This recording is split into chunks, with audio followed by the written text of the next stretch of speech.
Hey everybody, and welcome back to another Max Velocity weather forecast. And in today's forecast, we'll be talking about a weather pattern that's about to get very ugly because we have a very large storm on the horizon that's going to bring a lot of stuff, including the potential for severe weather that could even bring some nocturnal tornadoes, and as well as the potential for some wintry precipitation to go along with that could lead to several inches of snow. I'll be giving you the latest breakdown on everything that you need to know in this forecast. But let's first begin with what's happening across the United States today, and we'll first begin with the East Coast, and this is an area that we actually have currently a cold frontal boundary that's stretching from Texas back into the Northeast. So for those that are right now on the East Coast, it might be pretty cloudy right now, and there might also be some rain out there, but I have some reassurance because this will be moving off the coast over the next 24 to 48 hours, and that'll start to allow for a bit of a drier pattern, especially across parts of the Midwest and as well as the Great Plains, which many of those areas, by the way, are already seeing that weather pattern change. Now, you might remember we had that big flooding event in Florida, literally in the past 2 days, that brought upwards of 20 inches. Yes, 20 inches of rain in some spots to parts of Florida over the past few days. That system now is off the coast. It's finally gone.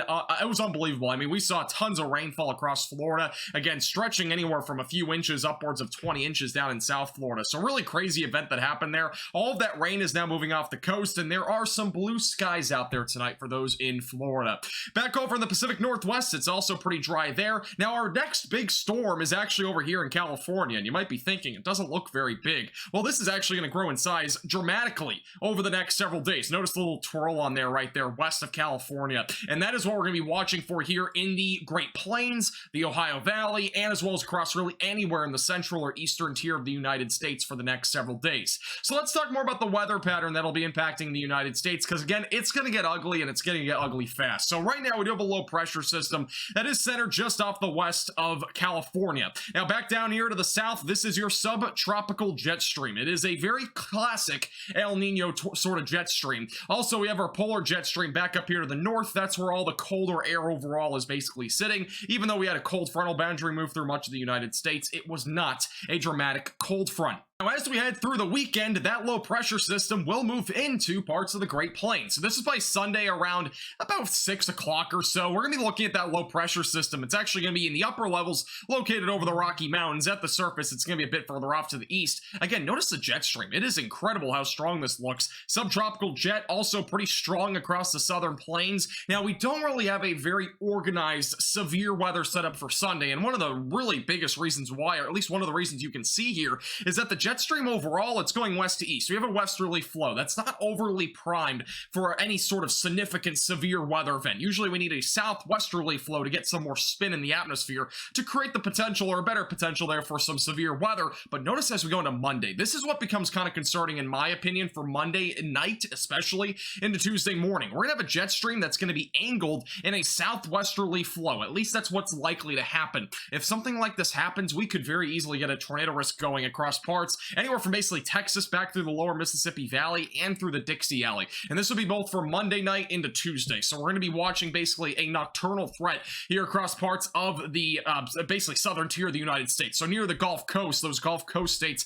definitely be on alert there for Monday night and Tuesday. And we'll be talking about more details on that here in a second. Again, notice very strong southwesterly flow even heading into Tuesday morning. Definitely a bit of a concern there. By the time we go into Wednesday into Thursday, that low pressure system moves off to the east. But notice by Wednesday, we have a huge low pressure system back over north of the Great Lakes. This could bring a pretty strong cold blast behind it to much of the northern tier of the United States. The jet stream might dip down super far down to the south, and that would allow for at least a very cold blast, very strong cold blast to basically impact parts of the Midwest, the northern plains, and as well as the Ohio Valley, perhaps even impacting the central plains and the southern plains as we get closer to the following weekend. So keep that in mind as we get closer to the end of November. It is likely to get pretty cold. Another thing I wanted to show you is the low-level jet. This gives us an idea of how strong the rotation could be in the lower levels. And notice as we go into Monday night, this is when I'm really most concerned right now for any sort of tornado threat. Again, a southwesterly flow being represented there across parts of Texas by the evening hours,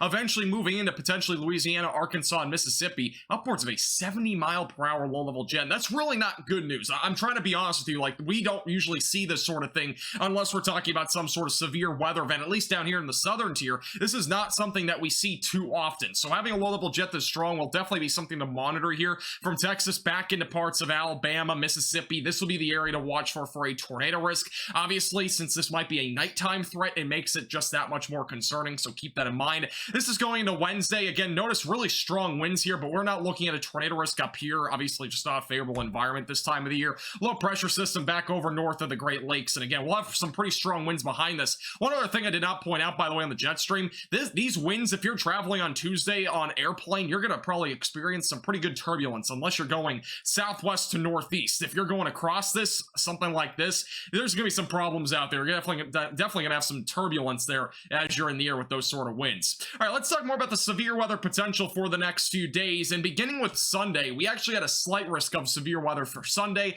That has since been removed. We're downgraded to a marginal threat. And I think it's honestly reasonable at this point to think we're not going to see anything too significant here on Sunday. Overall, the main concern right now would be damaging winds and large hail out of a couple of storms, maybe an isolated brief tornado. Not a very favorable setup, though, going into Sunday. Monday is much more favorable, though. We're going to be looking at the potential for damaging winds, hail, perhaps even tornadoes. Again, we still got a few days here, so make sure you're staying tuned with the latest. Make sure you're subscribed to the channel. We'll keep you posted with the latest. But this area definitely needs to be watching out for that threat for severe weather. It does look like we're going to have both a Monday and Tuesday threat, but we are still a few days out, so keep in mind things could change in between now and then. And I do want to remind you, there's no reason to panic whatsoever. I am going to have something, by the way, linked at the top of the description. It would also be probably pinned on the video right now. There will be a weather radio there in case you need one. That is a great way to be able to be alert, especially with some sort of nighttime threat that we very well could see here going into Monday. But no reason to panic by any means. Again, we are still multiple days out, and not everybody will see severe weather. Always a good reminder there. All right, let's talk more about the future radar here. We're going to begin with Saturday into Sunday. High pressure dominating across most of the United States. This is the Sunday severe weather threat. I'll show you a bit more of a closer look here in a second. Overall, nothing too impressive, I would say, for Sunday. Monday's a bit more impressive, though. Notice we're going to be looking at a potential for a line of storms to develop, and really quickly developing storms going to Monday afternoon and evening. Across parts of Arkansas and back through Texas, that'll push into Louisiana as well as Mississippi as we head into the overnight hours. And eventually by Tuesday morning, that's rolling across parts of Alabama and the Florida Panhandle. And eventually as we go into late Tuesday into Wednesday, this storm is huge, by the way. This isn't even it. I actually didn't even outline the winter area that's back up to the north with the wintry precipitation. That'll also be happening, by the way. We will be watching for a threat of lake effect snow across the Great Lakes, which hence it's the time of the year, by the way, for lake effect snow across the Midwest and as well as really the Great Lakes region more than anything. This is going into Thursday into Friday. Things clear out just in time for Black Friday shopping. Maybe a clipper system going into Friday into Saturday. We might see some snowfall in parts of the Central Plains, but I wouldn't get your hopes up on it. Things will likely change over the next few days. Here's the future radar here across parts of the Southern Plains. Beginning with Sunday afternoon, again, we'll have some storms out there. A lot of this, I think, will be just showers. We might have a few storms embedded in there. So again, low threat for severe weather. By the time we go into Monday, we're going to have a pretty dry morning. Afternoon, we'll fire up storms, probably sometime around 3 to 6 o'clock. This would be the area to watch for initially. Things, again, could change a little bit, so keep that in mind. By the time we get closer to the evening hours, so at sunset, storms rolling through across East Texas, Arkansas, and Louisiana. And eventually going into the overnight hours, we'll be watching for a nocturnal threat across parts of Mississippi, and eventually by Alabama by the time we go into the morning hours. And this is a closer look here at the southeast. So notice again, this is Tuesday morning. We'll be watching for storms. It should weaken out overall as we go into late Tuesday. So again, this is unfortunately really a Monday night into Tuesday morning threat, I think, here across parts of the Southern Plains and as well as the southeast. Here's the lake effect snow I was just talking about. We'll be watching for a little bit of lake effect snow here across parts of the Great Lakes region, primarily for those in Michigan. That'll be the area to watch for. Again, notice that lake effect snow. This will be primarily Tuesday into Wednesday.